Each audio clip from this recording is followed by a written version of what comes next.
ക്രിസ്തുവിനെ തള്ളിപ്പറയുന്ന ഹലാൽ ഭക്ഷണം ക്രിസ്ത്യാനികൾ ബഹിഷ്കരിക്കുക. കഴിഞ്ഞ ദിവസം മുതൽ സോഷ്യൽ മീഡിയയിൽ വ്യാപകമായി പ്രചരിച്ചുകൊണ്ടിരിക്കുന്ന ഒരു സ്ക്രീൻഷോട്ടാണിത്. അതുമായി ബന്ധപ്പെട്ട് കുറെ ആൾക്കാർ പോസ്റ്റ് ഇട്ടിട്ടുണ്ട്. ക്രിസ്മസുമായി ബന്ധപ്പെട്ട് ഹലാൽ മുദ്രയുള്ള ഈ കേക്ക് ഒരിക്കലും വാങ്ങരുത് എന്നുള്ള രീതിയിൽ ഒരു പ്രചരണമാണ് നടക്കുന്നത്. അതിനകത്ത് ആ പോസ്റ്ററിൽ എഴുതിയിരിക്കുന്ന കുറച്ച് കാര്യങ്ങൾ ഞാൻ വായിച്ച് കേൾപ്പിച്ചു തരാം. ഹലാൽ വസ്തുക്കളുടെ ലാഭവിഹിതം ഭീകര പ്രവർത്തനത്തിൽ ഉപയോഗിക്കപ്പെടാം. ഹലാൽ എന്ന അനുവദനീയം എന്നാണ് അർത്ഥം. അത് ഒരു വിഭാഗത്തിന് മാത്രം അനുവദനീയമാണ്. അന്യദേവന് സമർപ്പിച്ചത് ഭക്ഷിക്കുന്നത് ഒന്നാം പ്രമാണത്തിന്റെ ലംഘനമാകുന്നു എന്നുള്ള രീതിയിൽ ഇത്തരത്തിലൊരു പോസ്റ്റർ ഒരു ബ്രാൻഡിന്റെ പേരിൽ വ്യാപകമായി പ്രചരിക്കുന്നു. ക്രിസ്മസ് എന്ന് പറയുന്നത് നമുക്ക് എല്ലാവർക്കും അറിയായിരിക്കും പ്ലം കേക്കിന്റെ കാലഘട്ടമാണ്. പ്ലം കേക്ക് എല്ലാ സമയത്തും ഉണ്ടെങ്കിലും ക്രിസ്മസ് സമയത്ത് കൂടുതലായിട്ട് നമ്മൾ വാങ്ങിക്കാറുണ്ട്, കഴിക്കാറുണ്ട്, ബാക്കിയുള്ളവർക്ക് ഗിഫ്റ്റ് ഒക്കെ മേടിച്ചു കൊടുക്കാറുണ്ട്. അപ്പോൾ ഈ പ്ലം കേക്കിന്റെ ബിസിനസ് ഏറ്റവും കൂടുതൽ നടക്കുന്ന ഒരു സമയമാണ് ക്രിസ്മസ് സമയം. അപ്പോൾ ഒരു ബ്രാൻഡിന്റെ പേരിൽ ഇങ്ങനെ ഒരു പ്രചരണം നടക്കാൻ നേരത്ത് സ്വാഭാവികമായിട്ടും ആൾക്കാർ ഇത് ശ്രദ്ധിക്കുകയും ഹലാൽ മുദ്രയുള്ള ഭക്ഷണം ചിലപ്പോൾ ഒഴിവാക്കാനുള്ള സാധ്യതയുണ്ട്. അപ്പം ഇതുമായി ബന്ധപ്പെട്ട് ഒരാളൊരു ഫേസ്ബുക്ക് പോസ്റ്റ് ഇട്ടിട്ടുണ്ട്. ആ പോസ്റ്റ് ഞാൻ ഇവിടെ ജസ്റ്റ് വായിച്ച് കേൾപ്പിച്ചു തരാം.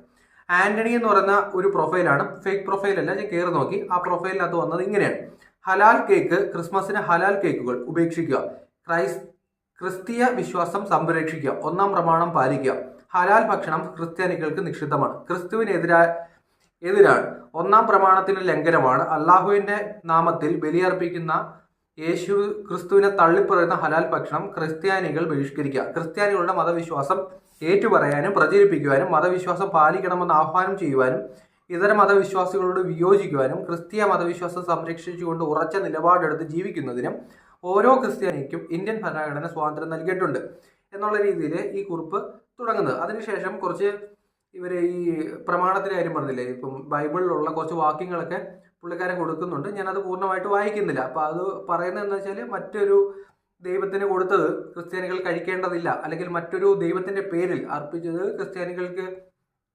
കഴിക്കേണ്ടതില്ല എന്നുള്ള രീതി, അതായത് ഹലാൽ മുദ്ര വരുന്നത് കൊണ്ടാണ് അങ്ങനെ ഒരു പോസ്റ്റ് വരുന്നത്. അപ്പോൾ അതിനെ ന്യായീകരിക്കുന്ന രീതിയിൽ ബൈബിളിലെ കുറച്ച് വചനങ്ങളൊക്കെ പുള്ളിക്കാരൻ കൊടുക്കുന്നുണ്ട്. അപ്പോൾ അത് ഞാൻ പൂർണ്ണമായിട്ട് വായിക്കുന്നില്ല. ഇതിനുശേഷം NB എന്നുള്ള രീതിയിൽ കുറച്ച് കാര്യങ്ങൾ കൂടെ എഴുതിയിട്ടുണ്ട്. ഇതിനെ ബാലൻസ് ചെയ്യാൻ ആരും ഹിന്ദുക്കൾ പൂജിച്ച അരവണയുടെ പേരും പറഞ്ഞുകൊണ്ട് വരണ്ട, കറുത്ത കല്ലായ കാബയെ ആരാധിക്കുന്ന അതിലെ കല്ലിൽ നക്കുന്ന മുസ്ലിം മതവിശ്വാസമുള്ളവരുടെ ഹലാൽ എന്ന അറബി ആഭിചാരത്തിനെതിരെയാണ് ഈ പോസ്റ്റ്. അപ്പോൾ അതിനകത്ത് കടുത്ത രീതിയിലുള്ള ഒരു വർഗീയത എനിക്ക് ഈ പോസ്റ്റിന്റെ ഈ ഒരു കുറിപ്പിൽ ഫീൽ ചെയ്തിട്ടുണ്ട്. ഒരു ഹിന്ദുവും പൂജിച്ച ഭക്ഷണം മറ്റു മതങ്ങൾക്ക് പൊതുസ്ഥലത്ത് വെച്ച് വിൽക്കാറില്ല. കാരണം ഹിന്ദുക്കൾ സംസ്കാരവും പാരമ്പര്യവും ആഭിജാത്യവും ആതിഥ്യവും ഉള്ളവരാണ്. അരവണ പൊതുജനങ്ങൾക്ക് വിൽക്കുന്നില്ല. ശബരിമല അരവണയോട് കേരളത്തിലെ ഒരു ക്രിസ്ത്യാനിക്കും വിരുദ്ധത കാണിച്ചിട്ടില്ല. കാരണം ശബരിമല ക്ഷേത്രത്തിൽ മാത്രം ലഭിക്കുന്ന അരവണ അത് അയ്യപ്പ ഭക്തർക്ക് മാത്രമുള്ള നേദ്യമാണ്.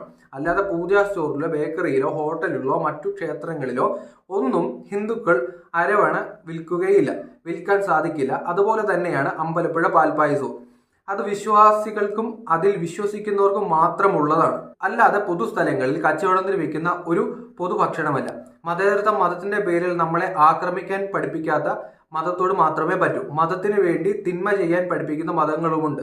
കർത്താവിന്റെ ശത്രുക്കളായ സാത്താനിക മതത്തിലെ മുസ്ലിം ജിഹാദികളോട് ക്ഷമിക്കാനോ പേപ്പട്ടിയുടെ കൂടെ കിടന്നുറങ്ങാനോ കർത്താവ് പഠിപ്പിച്ചിട്ടില്ല എന്നുള്ള രീതിയിൽ, കടപ്പാടെന്നുള്ള രീതിയിലാണ് ഈ പോസ്റ്റ് വരുന്നത്. ഈ പോസ്റ്റിൽ നമ്മൾ കാണാൻ നേരത്ത് മനസ്സിലാവുന്ന തീവ്രമായ രീതിയിലുള്ള ഒരു വർഗീയത, ഒരു വിഭാഗത്തിനോട് ഭയങ്കരമായിട്ട് രീതിയിൽ ഒരു വിദ്വേഷമുള്ള രീതിയിലാണ് ഈ പോസ്റ്റ് പ്രചരിച്ചുകൊണ്ടിരിക്കുന്നത്. നമ്മുടെ നാട്ടിൽ കുറച്ച് നാളുകൾക്ക് മുമ്പും ഹലാലുമായി ബന്ധപ്പെട്ടുള്ള ഇഷ്യൂസ് ഒക്കെ വന്നിട്ടുണ്ടായിരുന്നു.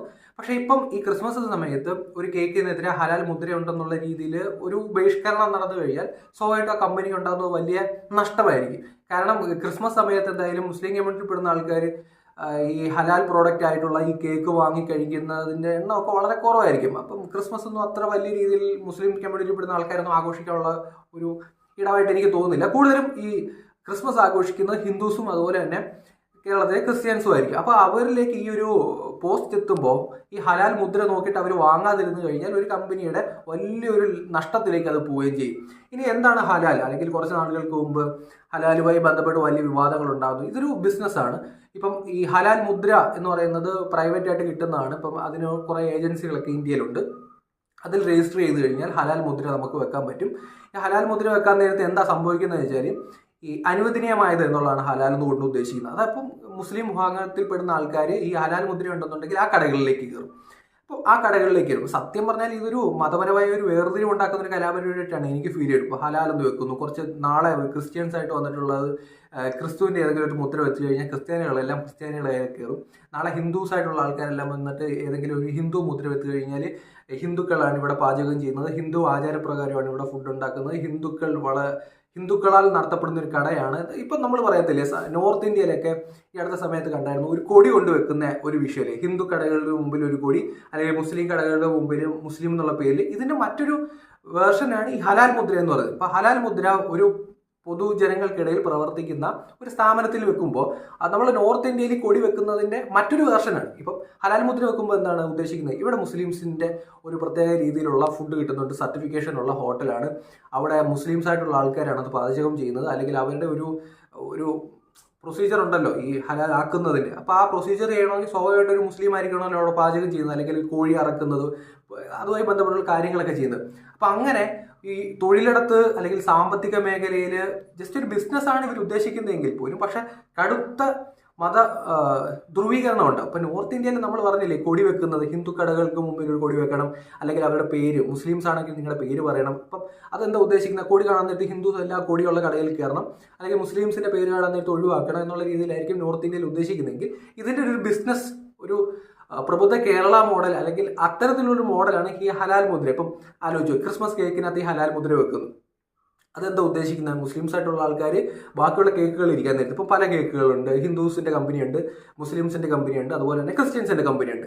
അപ്പോൾ ഈ 3 കമ്പനി നമ്മൾ കാണുക. അപ്പം ഈ ഹലാൽ മുദ്ര ഉണ്ടെന്നുണ്ടെങ്കിൽ ഏത് കമ്പനിയായിരിക്കും മുസ്ലിംസ് ആദ്യമേ എടുക്കുന്നത്, ഹലാൽ മുദ്രയുള്ള കമ്പനി ആയിരിക്കും. അപ്പം മുസ്ലിം വിഭാഗങ്ങളിൽ പെടുന്ന ആൾക്കാരെ എല്ലാം പോയിട്ട് ആ ഒരു കമ്മ്യൂണിറ്റിയുടെ ഫുഡ് മാത്രം എടുക്കുകയും ബാക്കിയുള്ള ആൾക്കാരുടെ ഫുഡ് എടുക്കാതിരിക്കുകയും പറ്റും. ഇതൊരു ബിസിനസ് തന്ത്രമാണ്. ഇപ്പം ബിസിനസ് തന്ത്രത്തിൻ്റെ ഒരു വേർഷനാണ്. അപ്പോൾ ഈ ഫണ്ട് ഇപ്പം രജിസ്റ്റർ ചെയ്യണം, ഹലാൽ രജിസ്റ്റർ ചെയ്യാനുള്ള പല മാനദണ്ഡങ്ങളും ഉണ്ട്. അത് നിങ്ങൾ വെബ്സൈറ്റിൽ കയറി നോക്കിയാൽ മനസ്സിലാവും. ഈ ഹലാലുമായി ബന്ധപ്പെട്ട് കേരള കൗമുദിയിൽ കുറച്ച് നാളുകൾക്ക് മുമ്പ് വന്ന ഒരു വാർത്തയുണ്ട്. ആ വാർത്ത ഞാൻ ജസ്റ്റ് ഇവിടെ വായിച്ച് കേൾപ്പിച്ചു തരാം. ഒക്ടോബർ 14 കേന്ദ്ര സർക്കാരിന്റെ ഒരു നോട്ടിഫിക്കേഷൻ വന്നിട്ടുണ്ടായിരുന്നു. ഹലാൽ മാംസ കയറ്റുമതിക്ക് കേന്ദ്ര സർക്കാരിന്റെ സർട്ടിഫിക്കറ്റ് നിർബന്ധമാണ്. അത് നേരത്തെ അങ്ങനെ ഒരു നിർബന്ധമില്ലായിരുന്നു എന്നുള്ള രീതിയിലാണ് ഇപ്പൊ നിർബന്ധമാക്കി. ആ പോസ്റ്റിന്റെ ഏറ്റവും താഴെ എന്താണ് ഹലാൽ ഇറച്ചി എന്നുള്ളത് കേരള കൗമുദി പറയുന്നത്, ഹലാൽ എന്നാൽ അനുവദനീയമായത് വിശ്വാസിയായ ആൾ ജപങ്ങൾ ഉരുവിട്ട് വേണം കശാപ്പ് നടത്താൻ, ശുചിത്വം പാലിക്കണം, മൃഗത്തിന്റെ കഴുത്ത് മുറിച്ച് രക്തം വാർന്നു പോകണം, ചത്ത മൃഗങ്ങൾ പാടില്ല,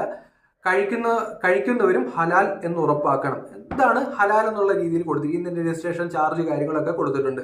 അപ്പൊ ഇതാണ് ഹലാൽ. ഈ ജപങ്ങൾ ഉരുവിട്ടുകൊണ്ട് ഒരു മുസ്ലിമായിട്ടുള്ള വ്യക്തിയാണ് ഈ ഹലാൽ ഫുഡ് ഉണ്ടാക്കുന്നത്. അപ്പൊ അതൊരു തീർത്തും മുസ്ലിം മതപരമായിട്ടുള്ളൊരു ഇഷ്യൂ ആണ്. അപ്പോൾ അത് ഇത്തരത്തിലുള്ള ഫുഡ് ഈ ക്രിസ്ത്യൻസോ അല്ലെങ്കിൽ ഹിന്ദുസോ കഴിക്കണമെന്ന് നിർബന്ധം പിടിക്കുന്നതിനകത്ത് എനിക്ക് അഭിപ്രായമില്ല. കാരണം ഇപ്പം ഈ വ്യക്തി ഇട്ടിരിക്കുന്ന പോസ്റ്റ് ഈ ഹലാൽ മുദ്രയുള്ള ഈ കേക്ക് കഴിക്കണോ വേണ്ടയോ എന്ന് പറഞ്ഞാൽ ഓക്കെ, പക്ഷെ അതിനകത്തൊരു അത്യാവശ്യം വലിയ രീതിയിൽ തീവ്രമായ രീതിയിലുള്ളൊരു പോസ്റ്റായിട്ട് എനിക്ക് ഫീൽ ചെയ്യുന്നു. പക്ഷെ ഇതിനകത്തൊരു കാര്യം, മതപരമായ ഒരു വിശ്വാസത്തിന്റെ പേരിൽ മതപരമായ വിശ്വാസമുള്ള ഒരു വ്യക്തി മതപരമായ ജപങ്ങൾ പറഞ്ഞിട്ടാണ് ഈ ഹലാൽ എന്ന് പറയുന്ന പ്രോഡക്റ്റ് സെയിൽ ചെയ്യുന്നത്. അതായത് മറ്റൊരു വിഭാഗത്തിന്റെ ദൈവത്തിനെ അർപ്പിക്കുക എന്നുള്ളതാണ് അവിടെ ചെയ്തിരിക്കുന്നത്. അത് ഏകദൈവ വിശ്വാസികളായിട്ടുള്ള ക്രിസ്ത്യൻസ് ആ ഫുഡ് കഴിക്കണോ എന്ന് ചോദിച്ചു കഴിഞ്ഞാൽ അത് നിങ്ങളുടെ ഇഷ്ടമാണ്. അത് മറ്റൊരു വിഭാഗത്തിന്റെ ദൈവത്തിന് അർപ്പിച്ച ഒരു സാധനമാണ്. അത് നിങ്ങൾ കഴിക്കണോ എന്ന് ചോദിച്ചാൽ അത് നിങ്ങളുടെ ചോയ്സാണ്. ഇപ്പൊ തിരിച്ച് ഒരു ഹിന്ദു ആചാരപ്രകാരം അർപ്പിച്ച ഒരു ഫുഡ് മുസ്ലിംസ് കഴിക്കുമെന്ന് ചോദിച്ചാൽ മഹാഭൂരിപക്ഷം ആൾക്കാരും കഴിക്കില്ല. അപ്പം ഇത്തരത്തിൽ ബഹിഷ്കരണോ അല്ലെങ്കിൽ അത് കഴിക്കാം എന്നുള്ളത് ഒരു വ്യക്തിയുടെ വ്യക്തിപരമായ കാര്യമാണ്. ഈ സംഭവം നമ്മൾ കമ്പയർ ചെയ്യേണ്ടത് നോർത്ത് ഇന്ത്യയിൽ കൊടി കുത്തുന്നതും ഈ ഹിന്ദു കൊടി അല്ലെങ്കിൽ മുസ്ലിം കൊടി എന്നുള്ള രീതിയിൽ അടുത്ത കാലത്ത് നമ്മൾ വാർത്തയാണ്. ഇതുമായി കമ്പയർ ചെയ്യുന്ന ഒരു കേസ് തന്നെയാണ്. നാളെ ഹിന്ദുസ് ആയിട്ടുള്ള ആൾക്കാരെല്ലാം ഇവിടെ വന്നിട്ട് ഞങ്ങളുടെ ഹോട്ടലിൽ ഏതെങ്കിലും ഒരു മുദ്ര വെച്ചിട്ട് ഇത് ഞങ്ങളുടെ ആചാരപ്രകാരം ഉള്ളതാണ് ഇവിടെ, അപ്പം ഇത് കാണാൻ നേരത്ത് സ്വാഭാവികമായിട്ട് ഹിന്ദുസ് എല്ലാം അവിടെ കയറി കഴിഞ്ഞാൽ ഈ ബിസിനസ്സിൽ വലിയ മാറ്റങ്ങളുണ്ടാകും. ഹിന്ദു ഭൂരിപക്ഷ മേഖലയിൽ ഹിന്ദുസ് മാത്രം ബിസിനസ് ചെയ്യുന്ന അവസ്ഥ വരും, ക്രിസ്ത്യൻ ഭൂരിപക്ഷ മേഖലയിൽ ക്രിസ്ത്യൻസ് മാത്രം ബിസിനസ് ചെയ്യുന്ന അവസ്ഥ വരും, മുസ്ലിം ഭൂരിപക്ഷ മേഖലയിൽ മുസ്ലിം മാത്രം ബിസിനസ് ചെയ്യുന്ന അവസ്ഥ വരും. ഇവിടെ ന്യൂനപക്ഷമായിട്ടുള്ള ആൾക്കാർ വെറുതെ കുത്തിയിരിക്കേണ്ടി വരും. അപ്പോൾ ഇത്തരത്തിലുള്ള ധ്രുവീകരണം ഭക്ഷണത്തിന്റെ കാര്യത്തിൽ വേണോ എന്ന് തീർച്ചയായിട്ടും ആലോചിക്കേണ്ടതായിട്ടുണ്ട്. നമ്മുടെ പേജിൽ നിരവധി ആൾക്കാർ കാണുന്നുണ്ട്, പലരും ഷെയർ ചെയ്യുന്നുണ്ട്. നിങ്ങൾ മറന്നു പോകുന്നൊരു കാര്യമുണ്ട്, സബ്സ്ക്രൈബ് ചെയ്യുക, ബെൽ ബട്ടൺ അമർത്തുക. അടുത്ത വീഡിയോ നിങ്ങളിലേക്ക് നോട്ടിഫിക്കേഷൻ എത്തുന്നതായിരിക്കും.